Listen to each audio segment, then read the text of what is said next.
Me explica como é que foi a transição de uma visão de jogador de futebol profissional que jogou fora, que jogou categorias Série A, Série B, Série D, virou treinador. Com o gol mais bonito do ano, o gol Puskás, né? Que foi eleito em 2015, gol do Wendel Lira, e no qual eu pude dar assistência num jogo contra o Atlético Goianiense. E que assistência, viu?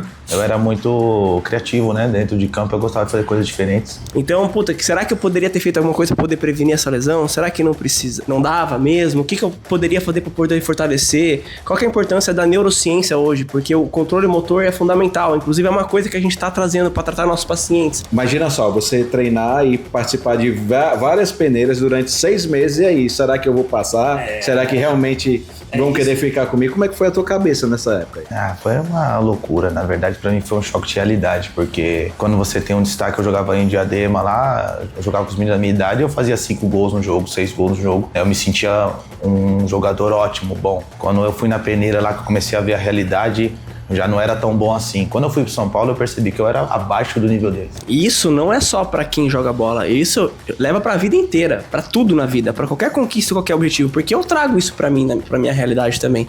Pô, como que eu me mantive motivado pra poder fazer faculdade, pra poder fazer especialização, pra poder montar a clínica, pra poder manter a clínica?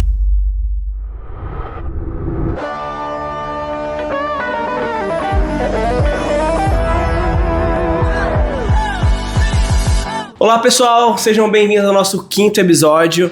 Hoje a gente está aqui com um convidado incrível, um ex-jogador de futebol, Adriano da Mata. A gente vai falar aqui sobre a vida de um ex-jogador, como que foi começar no futebol, a vida durante o futebol e como que é o pós-carreira, né? Que na verdade o futebol nunca acaba, né? Quem começa sempre continua de alguma forma. Meu nome é Giovanni Renault, eu sou médico do esporte, para você que veio com algum link de algum amigo. Eu sou fundador da Player Medicina e Fisioterapia Esportiva, uma clínica voltada para melhora do rendimento esportivo, prevenção de lesões. E a gente vai formar um departamento médico para vocês aqui, junto com meu amigo e sócio Danilo Medeiros. É um prazer especial estar conversando com esse cara que eu tive o prazer de trabalhar junto, tá? E assim, e ele ainda somando, ainda trazendo um pouquinho da história, então vai ser algo muito bacana no nosso papo aí. Então, bem-vindo, Adriano da Mata. Para quem não conhece, Adriano começou no futebol no São Paulo, com passagem na Itália, na Espanha, e acabou, por último, no Oriente Médio, certo? Adriano, sejam bem-vindos. Falem um pouco de você, da sua história e como que o futebol entrou na tua vida. Primeiramente, eu agradeço o convite de vocês. É muito legal poder estar discutindo sobre futebol com pessoas tão importantes no meio e poder contar um pouquinho da minha história aqui. Eu espero que contribua aí com o crescimento das pessoas ou de atletas que queiram melhorar o desempenho ou também queiram entrar nesse mundo, né? Para mim, o futebol começou de maneira bem natural. Eu comecei jogando futebol, eu sou morador de Diadema, jogava nos clubes lá de Diadema, jogava num clube chamado Chácara Três Irmãos, jogava na seleção de Diadema. E lá apareceu um senhor do nada e eu tinha em torno de 12 anos, ele falava, poxa, garoto, e aí, cadê seu pai? Seu pai veio hoje? Eu falei, não, meu pai não veio não. Aí outro sábado ele lá, cadê seu pai? Você falou, não, meu pai não veio. Aí teve um dia que meu pai foi, ele me chamou, falei, meu pai é aquele cara ali e tal. E ele falou, poxa, posso conversar com ele? Eu falei, pode. Aí ele chegou pro meu pai, entregou uma carta pro meu pai, uma carta do São Paulo. Olha, carta hoje em dia nem tem mais carta, né? Hoje em dia é um e-mail ou um WhatsApp. Uma carta, exatamente. Ele falou, olha, o nome dele chama Firmo de Melo. Ele foi um treinador do São Paulo também, ele era um senhor. E, na verdade, eu agradeço muito, né? Esse cara foi o que deu o início. Mas ele era empresário assim ou não? Não, ele era um ex-treinador de São Paulo, um bem senhor mesmo, que o filho dele treinava no mesmo clube que eu.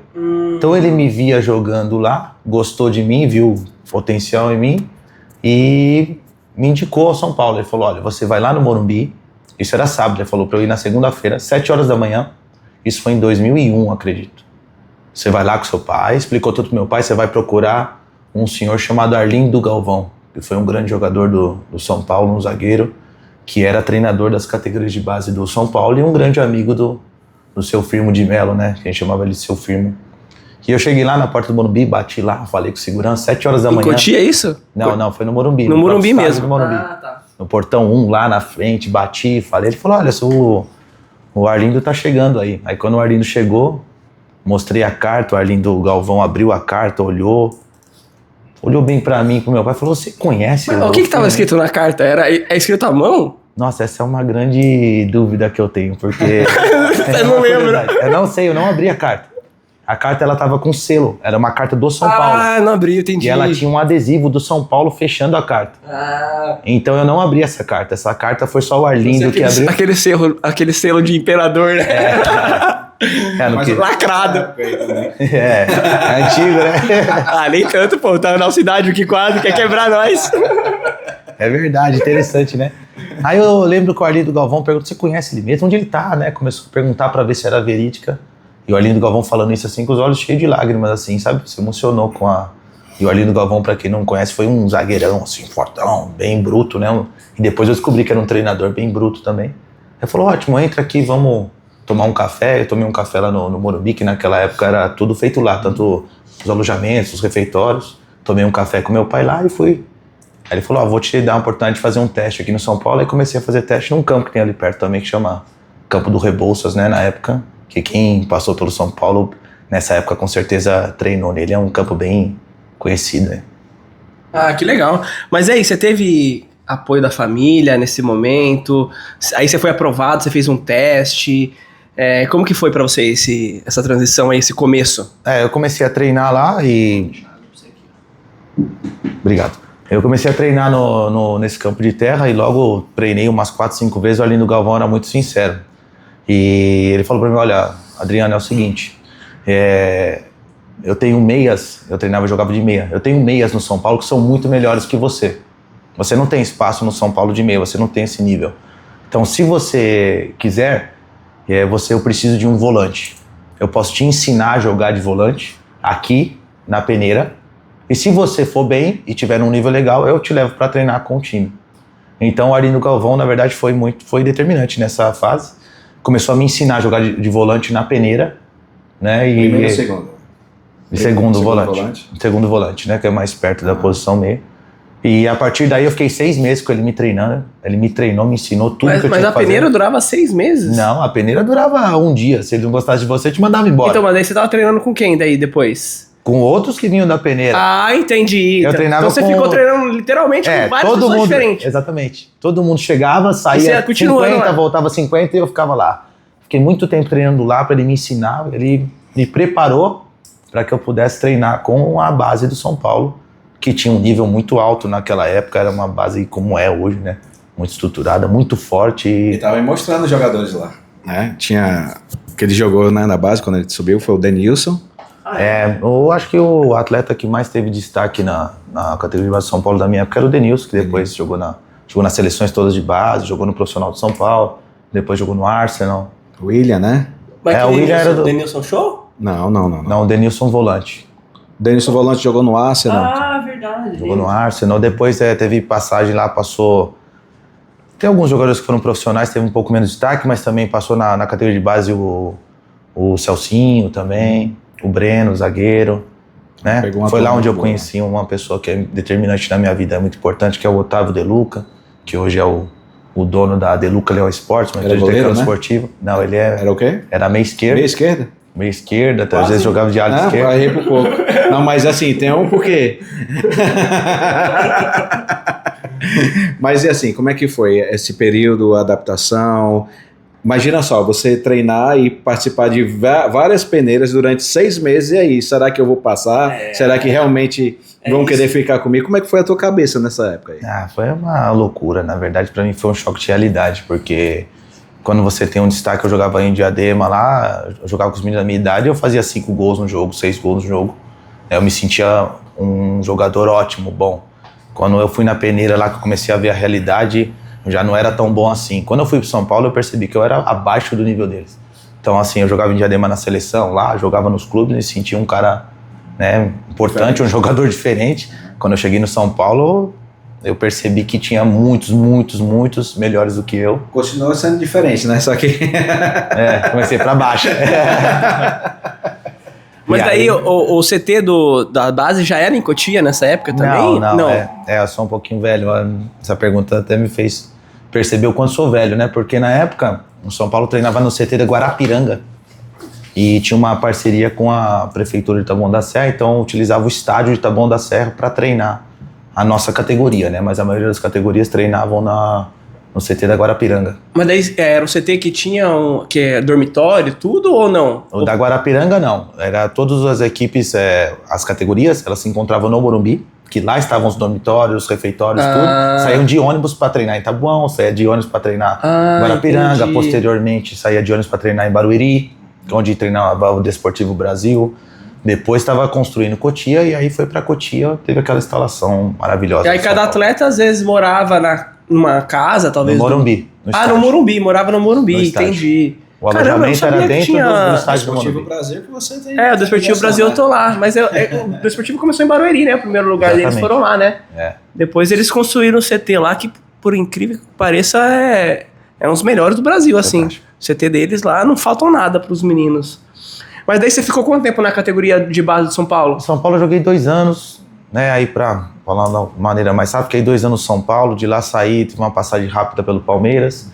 Aí como a gente treinava em Taboão da Serra, e na época foram mandados muitos jogadores embora de São Paulo, o Taboão da Serra pegou um pouco desses jogadores que foram mandados embora e formou uma equipe, jogou um campeonato também paulista, né? Que a gente chegou numa colocação bem importante na época pro Taboão da Serra, porque nosso time era todo o que era a base, que era do São Paulo. E daí eu fui para um clube chamado Pão de Açúcar, na época do Abílio Diniz. E de lá foi onde eu tive a minha primeira experiência jogando profissional. Fui convidado pelo treinador Sérgio Soares para fazer uma partida no profissional. Então você profissionalizou com o Sérgio Soares? Na verdade não, eu joguei com o Sérgio Soares, eu ainda era um atleta amador. Eu tinha acabado de subir para os juniores, eu tinha 18 anos, foi quando eu fiz a minha primeira partida profissional. Mas eu profissionalizei mesmo depois. Porque o Sérgio eu trabalhei com ele, né? Eu trabalhei com ele na Portuguesa, fui campeão da 2 com ele na Portuguesa. E eu vou convidar, inclusive o Sérgio tem que vir aqui falar um pouco também da carreira dele aí, porque tem um nome de peso aí no futebol. Tem Mas história. Que legal, mundo pequeno, né? Você vê. Aproveita até a oportunidade para agradecer. Obrigado, Sérgio Soares, pela oportunidade. Aprendi muito a visita, né? Aprendi muito com você e admiro muito o seu trabalho. Mas assim, uma curiosidade mesmo. Como que era ali o departamento médico de futebol ali, de fisioterapia, de nutrição, de médicos em si? Você que parou até pouco tempo atrás, tem muita diferença do que é hoje, assim, a tua vivência quando você começou pro que é hoje? Olha, eu acredito que a experiência que eu tive na base, que teve mais qualidade, assim, em sistemas, em complexidade, né, foi no Pão de Açúcar. O Pão de Açúcar tinha um sistema muito bom, tinha nutricionista, a estrutura do CT do Pão de Açúcar era com 4 campos, academia boa, refeitório bom. Então, assim, ali foi onde eu entendi como que funciona um atleta e um time de alto nível. Ali realmente tinha um sistema completo, tanto de medicina esportiva, com integração com a parte da preparação, com a parte do campo, os treinadores. Então, ali eu comecei a entender como funciona um sistema de um clube de alto nível. Então, o Pão de Açúcar realmente foi um clube exemplar nesse quesito. Era muito bom e acredito que era um sistema muito bem feito, que foi se aprimorando e foi chegando nos dias de hoje. Mas o modelo, eu acredito que ali foi um modelo bem completo, bem excelente dentro do esporte. E pegando o link também nessa pergunta, como é que era lá fora, né? Para saber como é que era lá na Itália, como é que era na Espanha, em termos de estrutura, em termos de profissionais, o que é que eles costumavam dar pro atleta? Se é diferente, né? Se é diferente muito daqui ou não. Eles são melhores? Ou são melhores, ou falta profissional. Como é que é? Olha, eu acho que com toda essa volta que eu dei em todos os países que eu joguei, para mim a medicina esportiva no Brasil é a melhor que eu já vi. Né? Um clube de alto nível no Brasil, eu acredito que ele supera muitos clubes europeus. Eu joguei em clubes europeus de clube médio, clube bom, e assim, o sistema é bem feito através da cultura deles e tal, mas eu acredito que não se compara ao brasileiro. Aqui a gente está um pouco na frente na parte da medicina esportiva. Então, o que eu encontrei aqui em clubes bons foi muito melhor do que eu encontrei nos clubes bons que eu joguei na Europa. Entendi. E brasileiro não pode mais ficar lá fora, né? O estrangeiro ele tem um peso grande, né? O estrangeiro ele tem que chegar, dar resultado, né? Fazer gol todo jogo, ainda mais brasileiro, né? As pessoas falavam, poxa, mas você é brasileiro, você não joga que nem o Neymar? Falei, não, tem muito jogador aqui, o Neymar é um só, né? Tem muitos jogadores que têm outras funções também, eu não sou tão bom assim, né? Mas eu vou contribuir com o clube. Mas eles esperam realmente de um estrangeiro que ele esteja sempre pronto, que treine sempre bem, que faça sempre gol, que decida sempre os jogos e que principalmente não machuque, porque Eu passei por circunstâncias que eu estava muito bem no jogo, muito bem no clube, tendo bons resultados. A partir do momento que eu machuquei, ninguém me cumprimentava mais, ninguém me dava bom dia. O pessoal passava por mim e falava, lá, ó, brasileiro, ó, se fosse argentino, eu tava jogando. Mas como é brasileiro é tudo canela de vidro, né? Que eles falavam, então tá lá se tratando. Então, fora na Europa principalmente, eles esperam muito do atleta brasileiro e quando se machuca também, eles deixam de dar assistência. Eles dão assistência que o clube fornece, mas você perde toda a sua importância. Então eles têm um preconceito assim, né? Que nem você falou da última vez lá. Parece que quando você machuca é porque você foi pra balada, você bebeu a noite anterior e que você comentou uma vez que você tem que ser exemplo, né? Você tem que ser o primeiro a chegar, o último a ir embora. Né? Realmente isso acontece mesmo? Acontece sim. Eu sempre fui um atleta que gostei de treinar, né? Eu sempre fui muito dedicado, muito aplicado aos treinamentos, sempre gostei de chegar antes, sair depois, sempre gostei de fazer trabalho extra. O Danilo até presenciou um pouco dessa parte, foi até um motivo de desgaste que tivemos no clube lá, porque a parte da diretoria não entendia que um atleta tinha que fazer um preventivo antes de treinar e tinha que se tratar depois para preparar para o dia seguinte. Sim, isso é um trabalho de alto nível, claro. E foi uma rota de conflito, né, no clube que até que fortaleceu nossa amizade, né, porque você me ensinou muita coisa. Então, assim, eu escutei uma frase bem importante de um cara que ele foi importantíssimo na minha vida, chama Gilson Caverna, né? Ele falou pra mim, olha, o que você tem que ser, pra você ser bem-sucedido na Europa, você precisa ser um brasileiro dentro de campo. Então, dentro de campo, não olha pra cara de ninguém, vai pra cima, balança, dá caneta, dá chapéu. Tem que ser brasileiro, tem que demonstrar a sua qualidade e mostrar que você é diferente. Tem que mostrar seu passaporte brasileiro dentro de campo, é isso que ele fala pra mim. Porém, fora dele, você tem que esquecer o Brasil e ter um comportamento de um europeu. Porque realmente o brasileiro ele é muito mal visto. E depois que eu fiquei mais velho, eu percebi que tem razão. Porque o brasileiro ele tem uma cultura aqui que ele é ensinado a ser tratado como uma pessoa especial, um atleta especial, porque ele tem uma determinada habilidade e, na verdade, somos todos iguais. E na Europa você é tratado como igual, você vai ter que chegar cedo, você vai ter que arrumar sua roupa, você tem que colocar sua roupa ali, você vai ter que treinar com a mesma intensidade que os outros, você vai ser tratado igual aos outros. E o brasileiro tem essa pretensão de querer ser tratado de uma maneira diferente.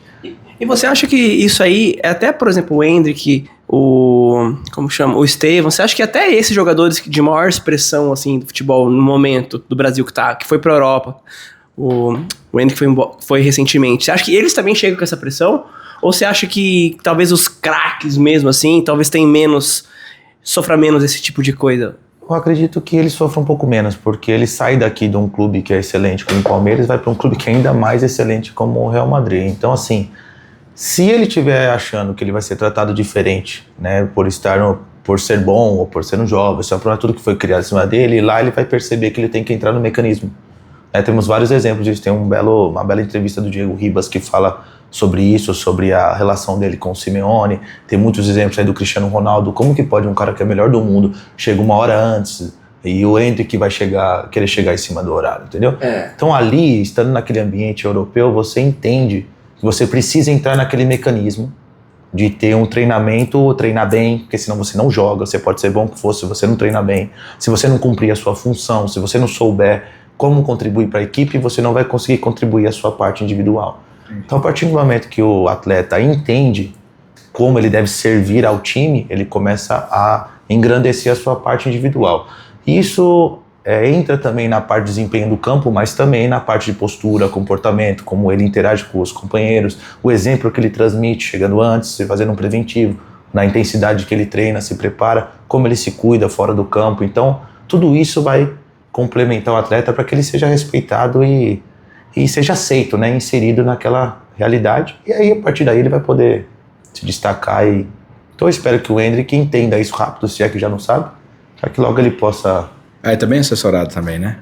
O próprio Wesley, que participou com a gente no terceiro episódio, ele faz parte de uma equipe de marketing 94? 96? 96 marketing, que faz a gestão de carreira dele, né?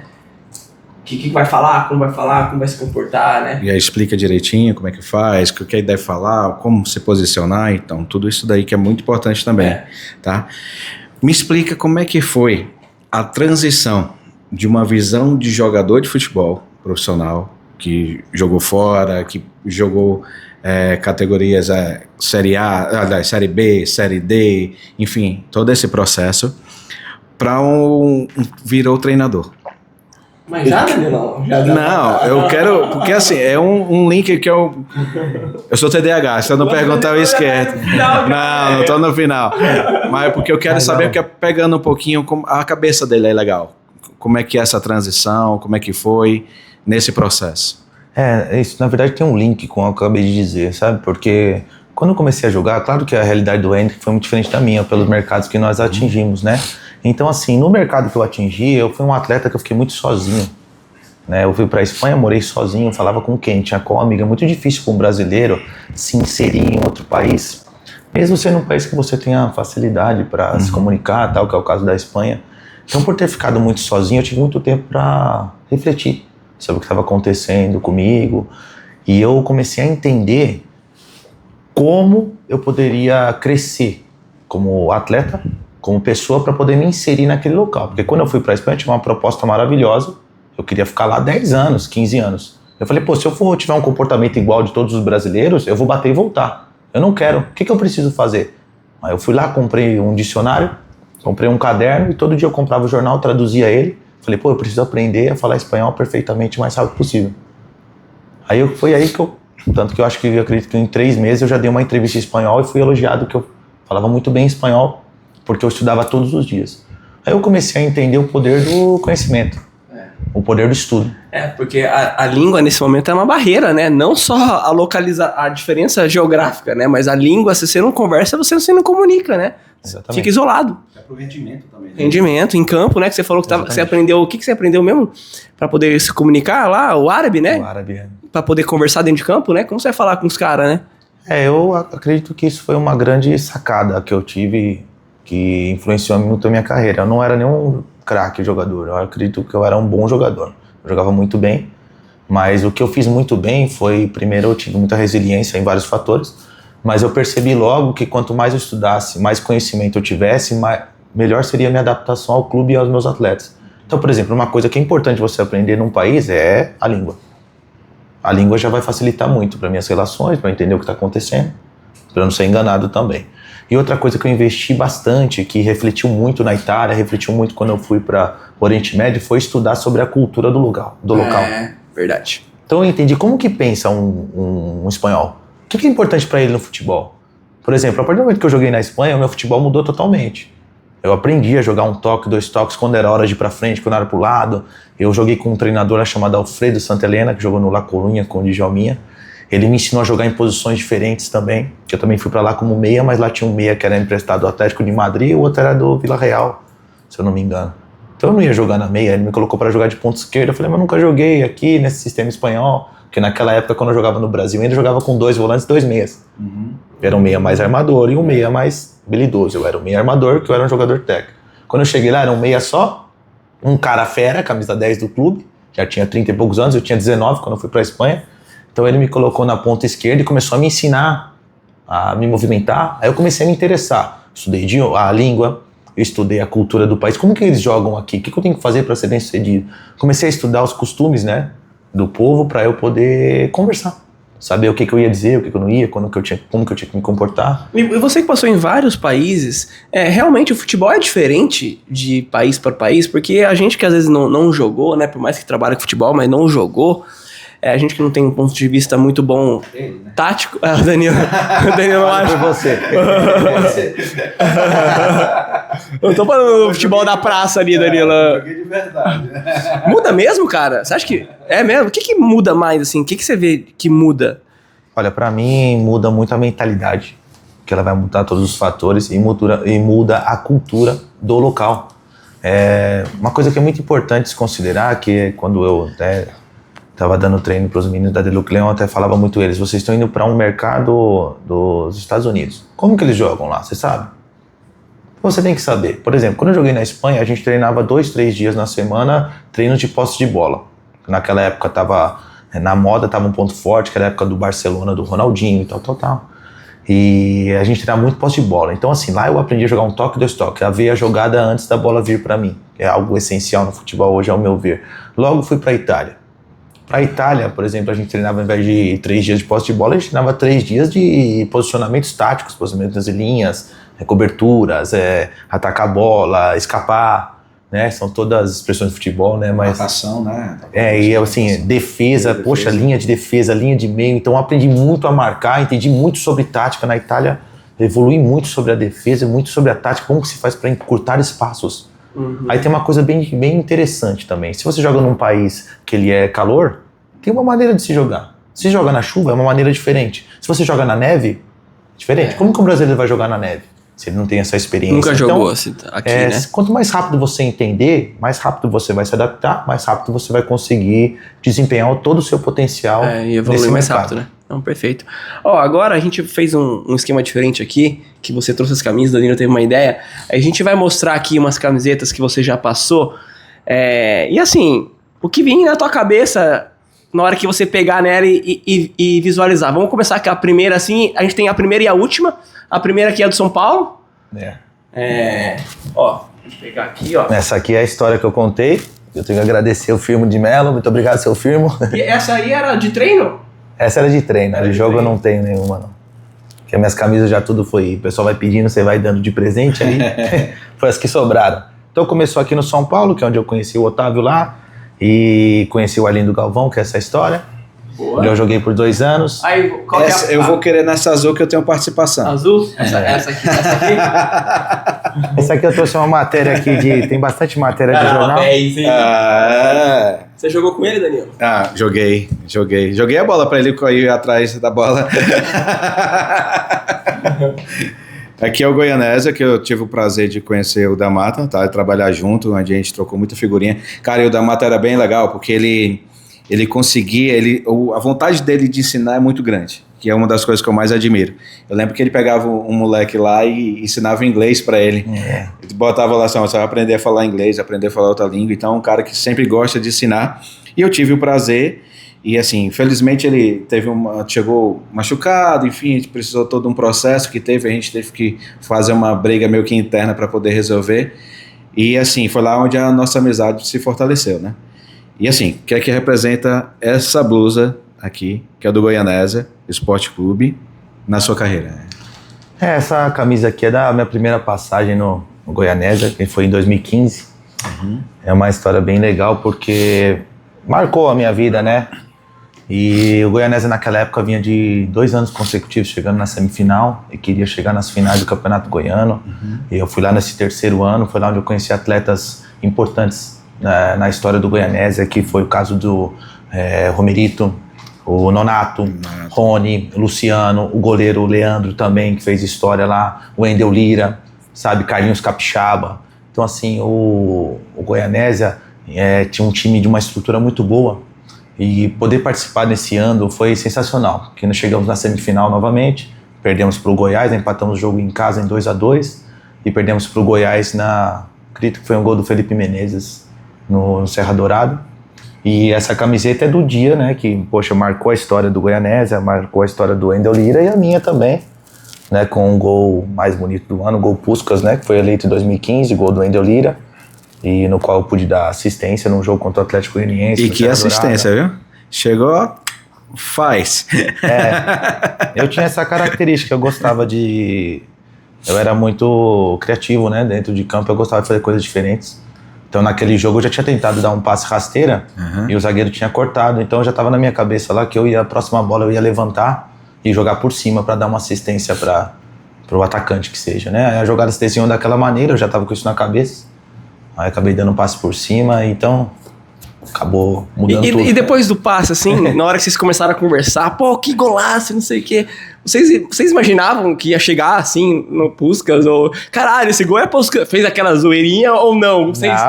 Foi criando uma expressão com o tempo, assim. Não, foi legal porque a história do jogo é legal, porque a gente jogou contra o Atlético Goianiense em casa e ganhamos de 3-0 do Atlético Goianiense em casa, naquele ano. E o Wendel Lira me deu um passe para gol. Né, nesse jogo, eu fiz um gol contra o Atlético, passe do Wendel Lira. Então assim, o próximo jogo no Serra Dourado tinha aquela expectativa do Atlético Goianiense devolver a goleada ou mostrar, né, que ele é o time grande do estado, nós somos o time do interior, nós éramos o time do interior, só que o nosso time era bem experiente, bem cascudo, então assim, a gente já fez um gol que entrou pra história, assim, foi fantástico, um gol maravilhoso. E ainda nesse jogo nós ganhamos de 2-1, né? Foi o gol do Endeldir, depois o gol do Juliano de falta, né? Do Atlético Goianiense. Então, assim, a gente estava feliz pela ocasião de ter feito um golaço, um gol que ia explodir com certeza, e ainda pelo fato de ter ganhado do Atlético Goianiense pela segunda vez no mesmo campeonato. Legal, então, assim, a gente estava meio nessa expectativa. E o Puskás, na verdade, veio tudo depois, que teve a repercussão. E você dando passo pro Puskás aí, o Danilo não fazendo um gol faz uns 10 anos. No treinamento deu muito passo pra ele também. Agora eu vou pegar uma próxima camisa aqui, ó. Essa aqui, de quem que é mesmo essa aqui? Essa aqui é do Luverdense. Luverdense. Você jogou Série B com eles, né? Quando eu joguei pelo Goianese, eu tive interesse de alguns clubes, né? Inclusive do Goiás mesmo, do Atlético Goianiense. Cheguei a conversar, mas tive uma proposta muito boa do Luverdense e aceitei a proposta, fui jogar Série B para eles lá, logo no ano de 2015, e joguei lá por 2 anos. Né? E Série B fala que é mais difícil que a Série A, né? A Série B é bem particular, eu acredito que a palavra certa é essa, ela é bem particular. Diferente, né? Ela é diferente, porque ela é muito interessante, porque você viaja o Brasil todo para jogar contra clubes tradicionais em seu estado. Você vai jogar contra o CRB, CSA, você vai contra o Sampaio Corrêa.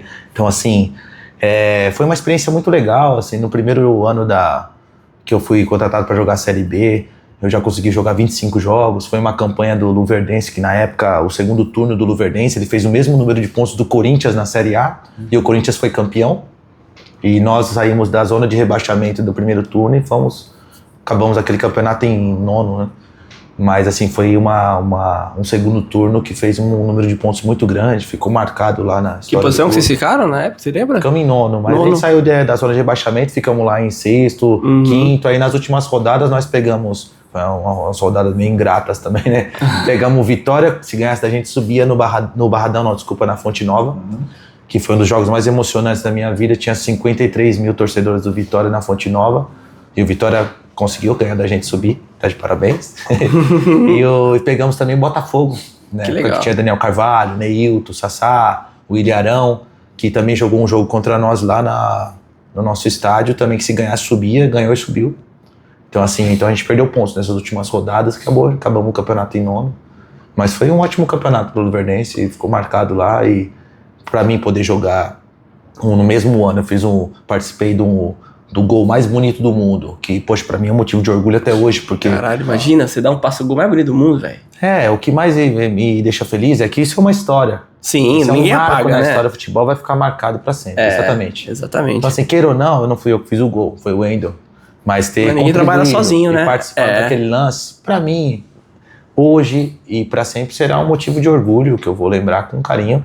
E depois joguei a Série B, ainda consegui fazer 25 jogos na Série B, na primeira que eu disputei. Então, assim, pra mim foi um ano muito legal, muito especial. A gente tá falando aqui só de coisas boas até agora, mas você já passou por vários clubes. E você tava falando pra mim de que uma vez você foi pra Europa e você foi com um contrato, chegou lá, não tinha esse contrato, né? Então, assim, você poderia falar pra gente aí essa história, como que foi? Porque, me imagina, você ir pra Europa com uma expectativa, chega lá, é totalmente diferente, né? Como foi pra isso? Conta pra gente. Infelizmente, isso é uma história bem comum. Eu pensava nisso com muita frequência, né? Foi isso que me fez mudar meu mindset para começar a estudar, entender o que eu represento ao futebol, o que eu posso fazer, onde eu posso chegar. Eu acho que isso foi uma coisa determinante, né? Eu entender. Então, assim, eu comecei a entender que o meio do futebol, você já é um privilegiado de se tornar um profissional, porque o percentual de atletas que se tornam profissional, que tentam ser profissional e não conseguem, é enorme, né? Porque ainda mais no Brasil, que é um sonho. Você conseguir ser um atleta profissional e perdurar no esporte por mais anos, isso é muito difícil. Tem um percentual muito grande de atletas que se tornam profissional com 18, 19 anos, com 21 já não são mais. Já foram trabalhar em outro ramo. No Brasil tem um percentual muito grande de atletas, quando faz 23 para 24 anos, que é a grande massa de profissionais que jogam a Bezinha, por exemplo, do Paulista, que é sub-23, ali é um marco muito grande, do 23 para 24 anos, muitos atletas são obrigados a largar o esporte. Então eu já me sentia um privilegiado por isso. Só que, infelizmente, quando você entra na realidade do futebol, que você começa a entender, você percebe que é muito comum, né? No mercado em que eu atuei, que é um mercado de Série B para baixo, que não tem nada a ver com o que a gente passa na televisão, o que é mostrado na mídia, na verdade, é uma pequena porcentagem dos atletas bem-sucedidos. o percentual mais alto que tem são dos atletas do meu perfil, que estão no mercado médio, às vezes está no mercado ruim, às vezes está no mercado um pouco melhor, sabe? Então, assim, esse meio é um meio que tem muita inadimplência, tem muita promessa que não se cumpre, tem muita parte que falta um pouco até de conhecimento do atleta para não se respaldar com uma parte contratual. E foi o que aconteceu comigo, eu não tinha tanto conhecimento. Quando eu fui para a Espanha, me fizeram um contrato aqui, e quando eu cheguei lá, eu descobri que esse contrato não existia, não era um contrato verdadeiro. Então eu tive uma grande barreira nisso, porque o clube me questionou, como você pode vir com um contrato aqui, sabe? Teve até uma questão policial para ver se tinha ocorrido um crime, né, por uma falsificação de documentos e tal. Então teve um transtorno bem importante nessa época que causou tanto a minha permanência, ou eu me mandar embora, se eu me denunciar. Então eu fiquei nessa eminência. Poxa, pode ser que o clube a qualquer momento me mande embora, pode ser que a qualquer momento o clube me chame a polícia e talvez me leve preso, pode ser que onde eu esteja no hotel aqui eu seja despejado amanhã. O que vai acontecer comigo? Então eu passei uns 4, 5 dias assim, com essa preocupação, tentando resolver, intermediar, e acabei conseguindo esclarecer.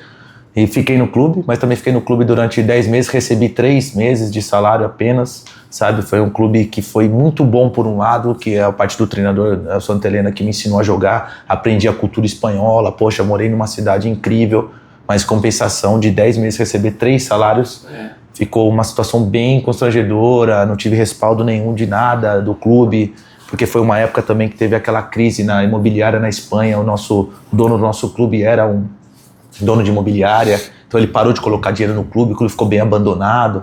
Então foi um choque de realidade, porque eu imaginava jogar na Europa, ganhar dinheiro, cheguei lá, não recebi, poxa, o clube tinha que pedir pro restaurante lá me dar comida hoje, amanhã eu ia lá, o cara me dava 10, 20 euros para almoçar, daqui a pouco eu ia lá no restaurante, cara, o clube não pagou, poxa, o cara pediu para você comer aqui só ontem, então hoje não tem, aí eu tinha que passar o que você me pedir para comer, poxa, para morar, para transporte, para ir treinar, então... É bem difícil, né? Eu passei por isso também no difícil. Clube, tá? Que não tem por que eu falar, né?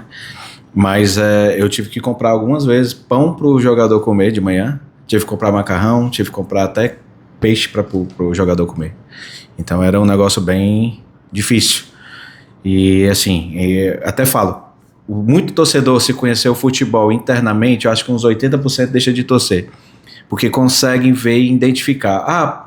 Aquele time é ruim, só tem jogador ruim, não evolui, não ganha nada. Não sabe como é que tá internamente. Isso tudo, e fora a cabeça do atleta, né, que pesa muito. Eu acho que depois dessa verde tem aquela branca ali, que também foi fora do... É a última, né? Essa aqui já é a última. E aí, me conta um pouquinho da história, como é que foi? Do Oriente Médio, Do Oriente Médio. Essa aqui. Local, shake. não, um local bem fresco, né? Nevava toda a vida. Esse aqui é um clube Essa aqui que eu sou muito grato. É de treino também? Essa é de treino. De treino. Lá, hein? Lá em Oman. O que é esse Bronze Waves? É o patrocinador, é construtora. Legal. Que achei que era de bronzeamento artificial, né? Já tá querendo fazer já? Não quero ficar com a marquinha. Não precisa, né?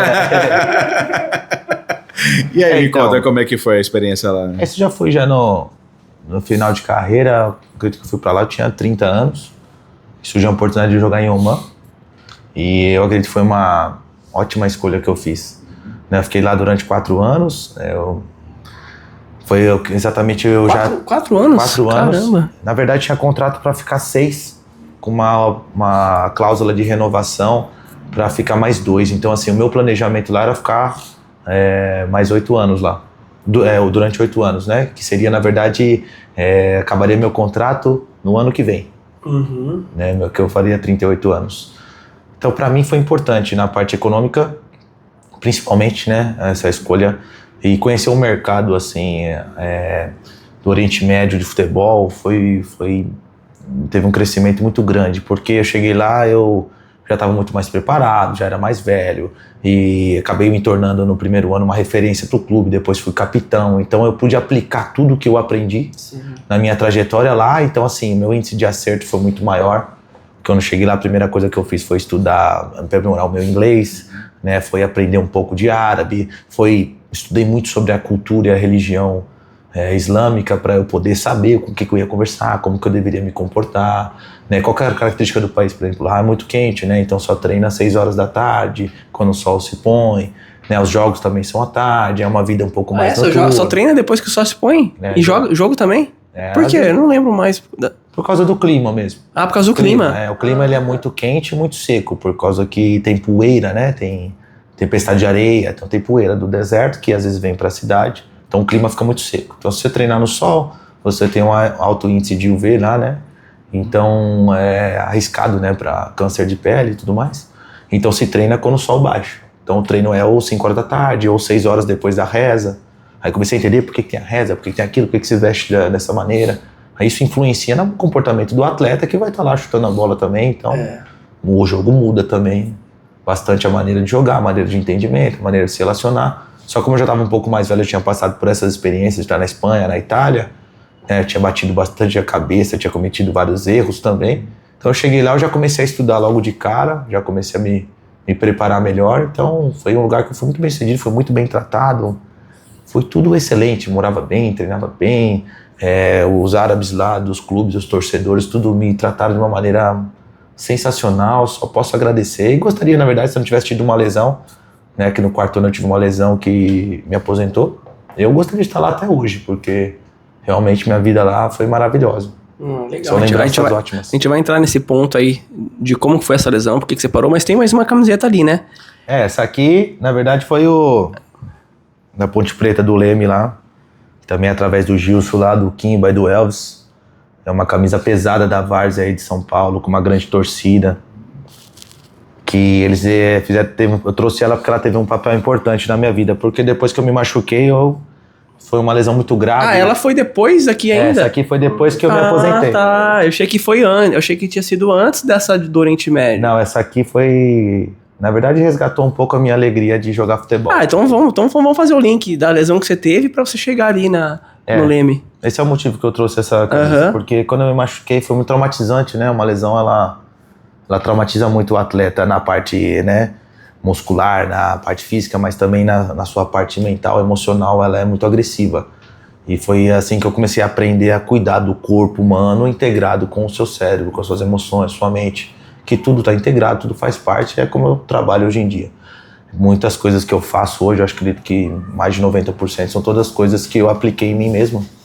Então eu tenho mais segurança até de ensinar e aplicar. Então depois que eu me machuquei aqui no Oriente Médio, eu voltei pro Brasil, me operei. Mas foi a ruptura do tendão de Aquiles, né? Isso. E você tava jogando ou era treino? Eu tava jogando. Era no jogo. É que meu tendão não rompeu totalmente. Ele ficou durante anos doendo, inflamando. Que teve aquela calcificação lá de Hagler. Eu tive uma calcificação óssea que ela ficava cortando o meu tendão de forma laminar por dentro. Né? Até que teve uma ocasião que eu fui dar um pique lá e a ponta do osso entrou no tendão. Então aí sim, começou a inchar e demonstrou mais, que até então eu pensava que fosse uma inflamação do tendão. Inclusive eu me lembro que você me passou uma mobilidade de calcânio. Eu acredito que muito daquilo que você me passou prolongou a minha, apesar de eu estar lesionado, prolongou a minha carreira, né? A minha carreira, porque eu sempre ligava pro Danilo, né? Que falava, Danilo, eu tô com uma dor aqui, cara, o que eu faço? Eu falei, não, faz uma mobilidade de calcâneo, solta seu pé, faz a mobilidade de tornozelo. Ele ia me orientando, e mesmo meu tendão estando inflamado, eu conseguia jogar ainda em alto nível, fazendo aquele trabalho preventivo que muito você me orientou nisso e prolongou. Só que teve uma hora que eu fiz um gesto mais agudo, né? E o osso entrou no tendão. Aí você fez um procedimento para poder abrir o tendão, né? Costurou uma ponta na outra ponta para poder tirar o osso, não foi? Exatamente. Aí eu fui no médico da seleção lá, o médico da seleção... Foi lá ou foi aqui? Eles queriam me operar no Catar inicialmente, né? Para ficar mais próximo deles, fazer um tratamento. Só que estava na época da pandemia, né? O Catar não aceitava estrangeiros para entrar nos hospitais lá, estava dando preferência pro povo local, então o povo do GCC, né? Que é o tratado que tem dos países do Golfo. Então ele dava preferência para árabes e não para estrangeiros, que era o meu caso. Então foi combinado de eu vir tratar no Brasil, fazer a cirurgia no Brasil, me tratar e voltar.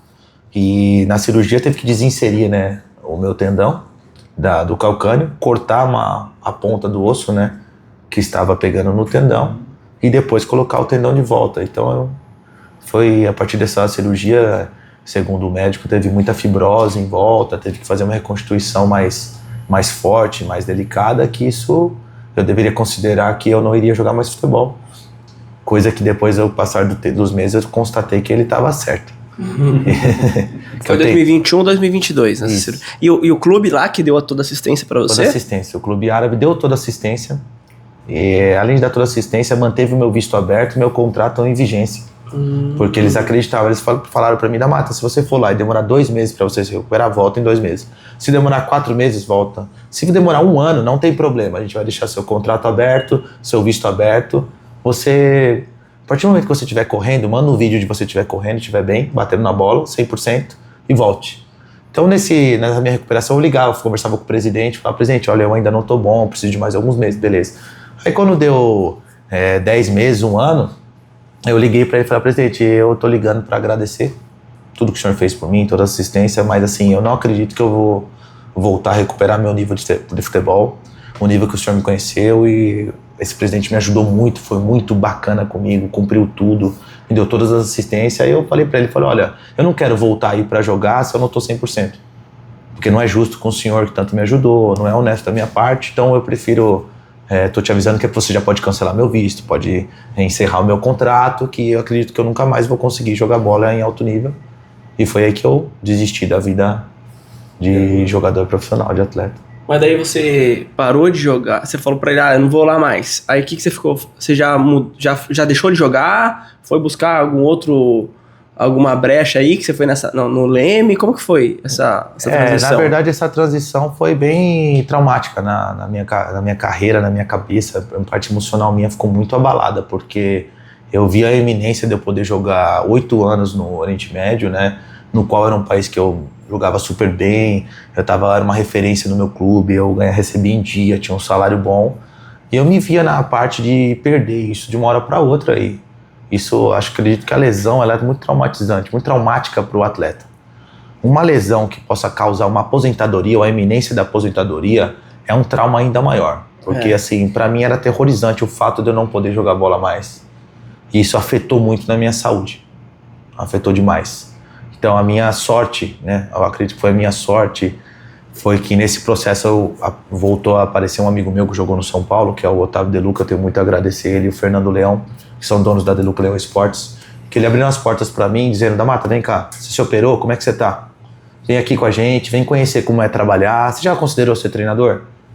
Eu falei, não, eu quero jogar e tal. Ele falou, então faz o seguinte, a gente tem uma parceria aqui com a Clube Físio, você vai treinar lá na Clube Físio, vai fazer seu tratamento lá, a gente vai te ajudar e você vai participar dos treinamentos, veja como que é ser treinador, vê se te interessa. Começou a me apresentar novas possibilidades e disse, a partir do momento que você puder treinar, treina aqui com a gente na estrutura que a gente tem, no programa de treinamento da De Luca Leão Esportes. Se você estiver bem, se você se sentir bem e voltar a jogar no seu nível, volta lá pro seu clube e tudo bem. Se você não conseguir voltar, você já está aprendendo como é que é o nosso dia a dia, conhecendo sobre a empresa, e você pode considerar trabalhar aqui com a gente, né, que nós gostaríamos de te convidar para trabalhar aqui. E foi justamente o que aconteceu. Eu fiz a fisioterapia, comecei a trabalhar lá, aí eu comecei a dar treino, gostei muito de dar treino, acabei descobrindo uma nova paixão. E a De Luca falou, a gente vai te contratar, você vai dar treino aqui pros meninos, e a gente fica no mesmo processo. No momento que você considerar que você tem condições de voltar a jogar profissional, você volta para lá, a gente encerra.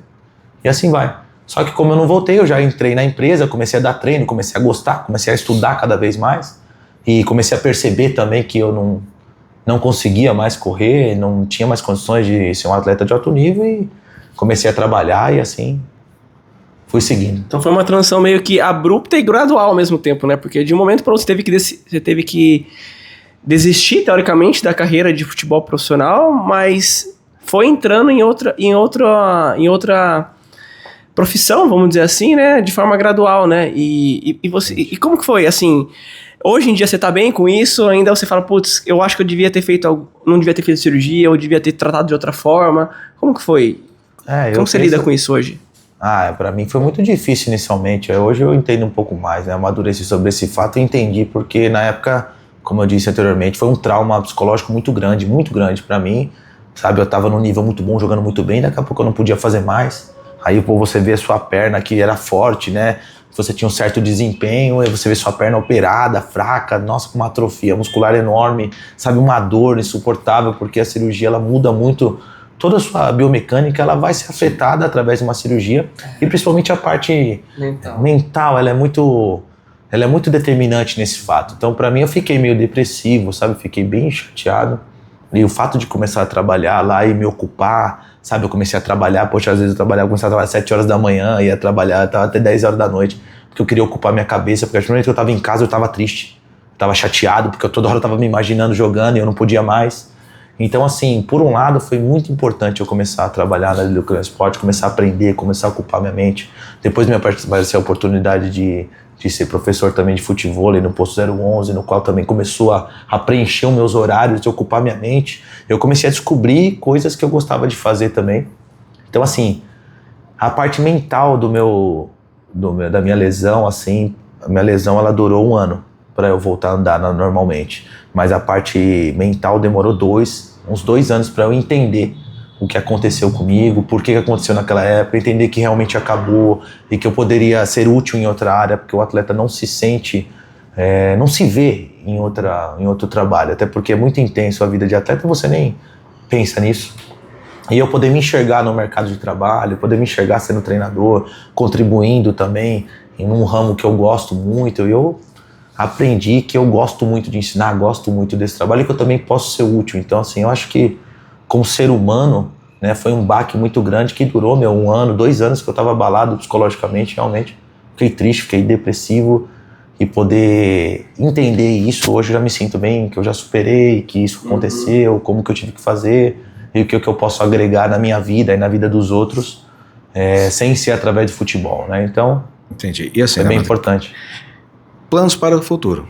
O que é que você planeja? Qual é a sua linha de pensamento que você está seguindo já nessa área, tanto de treinador também, treinando outros atletas? Enfim, me explica um pouquinho como é que está esse planejamento para o futuro. A partir daí eu comecei na verdade, nos meus últimos anos de carreira, eu acredito que nos últimos 5, 6 anos eu já comecei a estudar. Comecei a perceber que eu não seria um atleta de alto nível que ganharia milhões e que eu ia precisar trabalhar no pós-carreira, e até queria. Então eu comecei a estudar, fazer curso, aproveitar o meu tempo livre, né? O atleta ele tem muito tempo livre, muito tempo disponível que ele perde, ou ele gasta, né? Mexendo no celular, ou vendo um filme, ou jogando videogame, coisa que eu fiz também.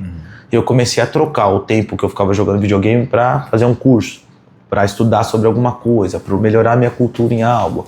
Então, quando eu parei de jogar, que foi essa fase que eu virei treinador, eu comecei a perceber que eu tinha 20 anos de experiência no esporte, né, que foi adquirida ao longo dos anos, que eu fui adquirindo conhecimento acumulativo, e juntei com a parte do estudo e a parte teórica. Então eu juntei 20 anos de prática com o estudo, que era uma coisa que eu acabei me apaixonando em estudar, hoje eu gosto de estudar bastante, e comecei a entender como que eu podia aplicar e contribuir num clube de futebol. Se eu fosse dar um treino personal, o que eu posso fazer? Se eu for na areia lá, dar um treino de futebol, eu dou aula de beach tênis também, quando eu parei de jogar, eu queria experimentar coisas novas. É uma área que eu adoro, é a medicina esportiva também, por isso que eu sou tão colado em você, quero estar colado em você para aprender, porque você tem muito conhecimento a transmitir, eu quero aprender com você.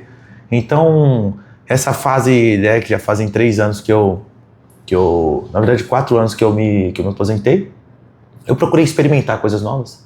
E descobri que eu tenho um potencial a explorar, comecei a pegar gosto em estudar, então meu plano agora é cada vez mais estudar, me aprimorar, que eu quero ser uma referência nessa área, né? Hoje eu já dou treinos, né, individuais, físicos, mas muito voltado a atletas de futebol e futevôlei, então são treinos bem específicos para quem pratica aquele esporte, que é uma área que eu sou apaixonado, que eu consigo unir a parte física, a parte cognitiva e a parte técnica do esporte que a pessoa vai praticar, que geralmente é futebol, futevôlei, então estou me aprimorando cada vez nessa área. Criou até um método já de treino. É verdade, eu criei alguns passos, né, para você desenvolver a técnica de futebol através de uma área que eu quero me aprimorar também, que eu tenho um pouco conhecimento sobre isso, mas um pouco conhecimento já aplicado, que eu apliquei na minha carreira, que é a parte da neurociência. Eu gosto muito de neurociência voltada ao esporte, e durante a minha carreira, que é uma coisa bem interessante, eu percebi que na parte física eu não era muito à altura dos atletas do nível que eu estava jogando. Então eu comecei a desenvolver muito a minha parte mental, a minha parte técnica, a parte tática e a parte cognitiva. Então eu comecei a entender muito sobre o esporte, comecei a estudar como que eu poderia potencializar o esporte, comecei a me comparar com jogadores que tinham a mesma altura, a mesma parte muscular minha, o que eles faziam de bom, qual a angulação do corpo eles colocavam, por que ele corria aqui, por que ele faz esse movimento. E então eu me aprimorei muito nesses detalhes e na neurociência. Então hoje eu uso um pouco de neurociência para ensinar técnicas, né, de futebol, uso neurociência para ter gatilhos para situações táticas no futebol também, e eu percebi que isso tem muito resultado, muito resultado. O cérebro ele tem um mecanismo muito interessante, no qual eu sei pouco, mas eu quero saber cada vez mais, que potencializa, né, o que você queira fazer. Então eu quero integrar esses treinos técnicos, táticos, físicos, junto com a parte mental, e futuramente, com certeza, vamos especializar nessa área. E tá dando super certo, né? Porque as turmas dele, tipo, lotadas, entupidas. Graças a Deus, mérito muito do trabalho dele, esforço, dedicação, que é uma que o da Mata sempre levou na carreira. E eu pude presenciar diariamente isso daí, que a gente ficou meio que alojado num hotel pós-pandemia, onde convivia diariamente, dormia, acordava, sempre vendo. Então eu pude realmente conhecer o da Mata, esse lado dele fora dos gramados. Essa é a importância que você falou do acompanhamento multidisciplinar, ou da visão multidisciplinar também, né? Porque uma visão de ex-jogador de futebol, que já passou em vários clubes no mundo inteiro, que já abriu uma visão global do futebol, ter passado por uma lesão, ter uma importância do controle mental, de ter ficado sozinho, né? De trazer essa neurociência, que é uma área que tem muito a crescer e é relativamente nova também. Então, será que eu poderia ter feito alguma coisa para poder prevenir essa lesão? Será que não precisa? Não dava mesmo? O que eu poderia fazer para poder fortalecer? Qual que é a importância da neurociência hoje? Porque o controle motor é fundamental. Inclusive, é uma coisa que a gente está trazendo para tratar nossos pacientes. Porque quando a gente dá o diagnóstico de uma lesão, beleza, a gente vai tratar a região estrutural ali que foi lesionada, mas também a musculatura ao redor, as outras articulações e também o padrão de movimento, né? A biomecânica que a gente estava conversando anteriormente. Uma lesão, ela altera o padrão de movimento, a biomecânica. Então você tem que fortalecer a área do cérebro ali que ficaram inativas por conta disso. E quando a gente pega o médico, a gente está falando aqui, um fisioterapeuta, um preparador físico, cada um com a tua visão, e discute o caso para o melhor benefício do paciente, eu acho que isso é a chave de um bom tratamento e de uma boa estratégia preventiva, né? Qual que é a sua visão de um tratamento multidisciplinar aí? Olha, eu acredito que, na verdade, esse é o ápice. Essa é a melhor coisa que o atleta pode fazer. E isso a gente pode também observar. Quantos atletas não tem uma equipe multidisciplinar em torno dele? Você vê o Medina, por exemplo. Medina tem uma equipe fantástica em volta dele. O Neymar tem, o Cristiano Ronaldo tem, o Messi tem, o Ronaldo também tinha, o Ronaldo Fenômeno. Então, assim, é muito importante você integrar, né, essas áreas. Né? Se eu tivesse que pudesse investir na minha carreira, coisa que eu não tinha esse conhecimento na época, eu teria uma equipe em volta de mim, teria um médico, um fisioterapeuta, um nutricionista, um preparador físico, porque essas áreas integradas vão potencializar o seu desempenho, mas muito.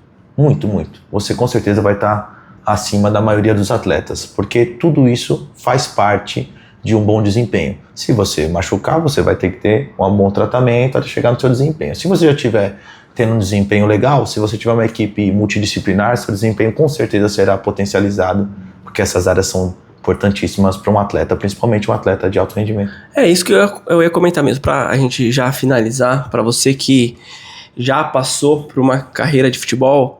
Muitos ouvintes que estão escutando a gente quer ser jogador ou já é jogador. Qual que é o conselho que você daria para quem está começando, ou para quem está no meio, ou até para quem está no final, né? Que foi toda essa passagem sua, uma visão global aí. O que você recomendaria para eles? Olha, se eu tivesse que dizer algum ponto importante que aconteceu na minha carreira, que eu gostaria de passar para adiante, que é o que eu faço nos meus treinamentos, que eu até utilizo uma técnica que eu aprendi também com o Danilo. Eu ensino a pessoa através do entendimento. Eu quero que ela conheça, eu passo conhecimento para ela, eu explico o que ela tem, onde ela vai passar e onde ela vai chegar, o que ela vai sentir.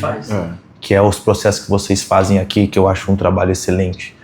E acho que isso é o principal. Você tem que entender o que está acontecendo com você, o que isso te causa, o que você vai fazer, para o que você vai evitar e o que você vai desempenhar. Não só ouvir e aplicar, mas entender, né? Ter o conhecimento, é o que você falou. Conhecimento é tudo. Exatamente. Eu até vi uma entrevista do Arsène Wenger dizendo sobre isso, né? O atleta de alto nível, ele tem que ter uma principal característica, que para ser um atleta de alto nível, que eu acho que foi a minha principal característica, né? E não é tática, técnica, não é capacidade. Ele, na verdade, é a sua capacidade de se manter motivado em momentos bons e difíceis. Então, assim, que a gente pode traduzir como a nossa resiliência. É adaptação, né? Adaptação. Você vai se manter motivado quando o seu time perder, e quando você estiver no banco, e quando você estiver machucado. Porque treinar feliz e quando tá 28 graus é legal. Eu treinei uma vez na Itália, tava 14 graus, o campo tá menos 14 graus, tava tudo cheio de neve. Então, assim, você se mantém motivado nessas horas. Então, assim, eu acredito que isso foi um fator determinante para mim. Eu sempre fui tive uma atitude muito resiliente, que é natural minha, que veio da minha família, sabe? Eu sempre fui muito resiliente. Eu vi um problema, eu falava, realmente é um problema, mas e aí, o que eu vou fazer para resolver? Sabe? Então, assim, na parte mental, eu fui muito forte, muito resiliente. Então, se você quer ser um atleta de alto nível, você tem que se manter muito motivado por muito tempo. Porque teve épocas que eu estava treinando por exemplo, estava no Monza, eu estava treinando aqui, estava treinando num campo perfeito, né, com a melhor chuteira que tem no mercado, com, todo mundo lá, com massagista, tudo perfeito para mim, com a bola sensacional. Mas teve épocas da minha carreira que eu estava saindo para correr na chuva, né, na minha casa em Diadema, correr na rua. Não tinha ninguém na rua na chuva, eu estava lá correndo. Então, assim, eu ia nos parques. Quantos parques aí por aí em São Paulo eu fui treinar, né? Eu com a sacolinha, uma bola nas costas lá, tentando chamar um amigo para treinar comigo, porque eu não queria treinar sozinho, ninguém ia, sabe? E podia estar calor, podia estar frio. Então, assim, você tem uma alta capacidade para se manter motivado, para treinar bem, treinar forte em várias situações durante um bom período de tempo? É verdade. Eu acho que esse é um fator determinante. E as pessoas devem estar escutando, devem estar pensando, puta, beleza, mas como que eu vou me manter motivado? Né? Assim, isso não é só pra quem joga bola, isso leva pra vida inteira, pra tudo na vida, pra qualquer conquista, qualquer objetivo, porque eu trago isso pra mim, pra minha realidade também. Pô, como que eu me mantive motivado pra poder fazer faculdade, pra poder fazer especialização, pra poder montar a clínica, pra poder manter a clínica, né? Então eu acho que se manter motivado, eu me mantenho motivado de acordo com o meu propósito. Sabe, o meu propósito é o quê? É cuidar das pessoas, cuidar dos atletas, de quem joga futebol, de quem corre, de quem faz qualquer esporte, de fazer a pessoa entender o corpo dela, porque eu passei por várias lesões também durante a minha carreira, tô brincando, durante a minha vida, de machucar o joelho, de jogar bola, né? De machucar o joelho, de machucar o ombro. Não, joguei bola a vida inteira. Videogame, né? Não, nunca fui muito de videogame. Eu brincava de videogame, mas assim, dentre as proporções, eu fui focado mais depois da vida pra poder estudar, mas tudo bem. Mas eu sempre joguei bola, faculdade, depois quando eu me formei, tive lesões que me interromperam. Mas hoje, eu lido com... Mas assim, eu tenho que manter motivado de acordo com o meu propósito, que é crescer a clínica, cuidar de mais atletas, criar um centro de treinamento esportivo. Então você tem que ter um propósito, ter as suas prioridades de qual que é o próximo passo para você ter resultado. E eu tenho esse meu propósito e vou atuando nas minhas prioridades a partir de conversar com as pessoas que já passaram por isso, o que elas fazem, como elas fizeram, o que elas erraram.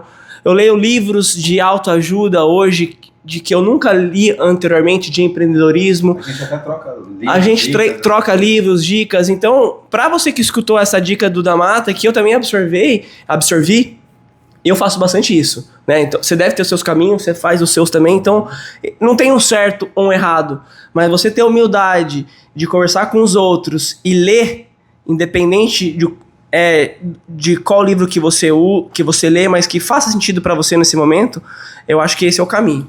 Eu gostaria até de acrescentar, outra parte que eu iria pegar forte também no aconselhamento é acumule conhecimento. Conhecimento, para mim, é a chave de tudo. Você pode ter um conhecimento através de um livro, você pode ter um conhecimento através de uma conversa. Às vezes você está lá, hoje a gente tem um mecanismo muito importante, que é o YouTube. Você pode colocar lá, como que eu chuto falta daqui? Como que eu bato na bola? Poxa, como fortalecer e tal. E outra coisa que é muito importante é você ter aconselhamento de pessoas que já passaram por isso e têm preparo para isso. Que aí entra a equipe multidisciplinar. Perfeito. Você vai chegar, doutor, eu tô com isso aqui. Danilo, eu quero fazer isso aqui, uma prevenção. Damata, eu quero potencializar essa bola que eu não faço gol. Então, assim, isso é uma coisa que eu fiz muito. Então, assim, na verdade, eu acho que eu tive essa humildade, né, de me colocar no meu lugar. Eu sei fazer determinada coisa, mas isso aqui eu também não sei. Não sou especial porque eu bato bem na bola. Aquele cara pula mais que eu, corre mais que eu, cabeceia melhor. Então, assim, eu procurei pessoas, conversei com muitas pessoas nessa trajetória que me ajudaram muito. Tem muita pessoa que me ajudou. Se eu tivesse que agradecer, ia ter que fazer um podcast de 2 dias. Porque eu chegava lá e falava, meu, você cabeceia tão bem. Né? Tem um padrinho lá que fala, pô, como que eu faço mais gol? Doutor, eu tô com essa dor aqui, o que tá acontecendo? Aconteceu. Aí eu já aprendia. Danilo, vem cá, eu tô igual na casa do Oman. Meu tendão, cara, eu não tô aguentando de dor. O que eu preciso fazer? Você foi e me ensinou. Hoje eu sei mobilidade de calcânio e de tornozelo porque você me ensinou naquela época. Então, assim, o conhecimento, ele tem um poder acumulativo. O conhecimento que você adquire hoje, daqui 2 anos você vai lembrar dele. Ele só vai ser aprimorado. Então, assim, hoje eu aplico coisas que eu aprendi lá com o Arlindo Galvão, no São Paulo. Ele me ensinou algumas movimentações que eu tinha 30 anos e usava. Então, assim, eu também aconselharia, né, aos jovens a acumular conhecimento. Se aconselhe com seu pai, com a sua mãe, com um jogador, com um doutor, com um fisioterapeuta, com um preparador. Tá? Procure conselhos de pessoas que já passaram por aquilo que você quer fazer. Se você quer ser um atleta de alto nível e tiver a oportunidade de conhecer alguém que está nessa trajetória ou que já esteve, ou principalmente os mais velhos, né, que é uma visão do mais velho, vem junto com a maturidade, vai te encurtar os caminhos e vai acumular conhecimento. Porque o conhecimento que você adquire hoje, ou tem aqui, como eu falei, tem um conhecimento que eu adquiri com 16 anos, eu aplico hoje, às vezes, trabalhando, porque ele é um poder acumulativo. Então leia, né, estude, se aconselhe, procure pessoas, tenha humildade de chegar e falar, olha, eu não sei fazer isso, você pode me ensinar? Por que funciona tal coisa? Então aí entra na parte da equipe, né, que um atleta ele tem que ficar preocupado só em jogar. Sim. Jogar. Mas como que eu vou me aprimorar? Não, vou lá, Danilo, vem cá. Não, fica tranquilo. É uma pessoa que é uma referência para mim, né? Que vai poder te dar conselhos e te passar conhecimentos que com o passar do tempo eles vão se acumulando e vai te tornar, além de um atleta melhor, uma pessoa melhor. Um ser humano melhor. Um ser humano melhor, porque um atleta não vive só de chutar bola, não. Ele tem que ser visto como um todo, por isso que é importante estar cercado de pessoas que vai contribuir para o crescimento de um modo geral desse ser humano. Que aula, hein? Que aula. Verdade. Falei bonito, hein? Não, pô, sou fã. Mano, eu queria, cara, agradecer do fundo do coração. Foi fantástico essa troca de ideias, essa sua experiência. Vai servir para muita gente que sonha em ser jogador, que está nessa fase de transição para poder encerrar a carreira. E assim, a base que você entregou foi muito bacana. Então, queria agradecer e assim, tá sempre perto da gente, conta sempre com a gente e vamos nessa crescer junto, que vai ser um grande prazer.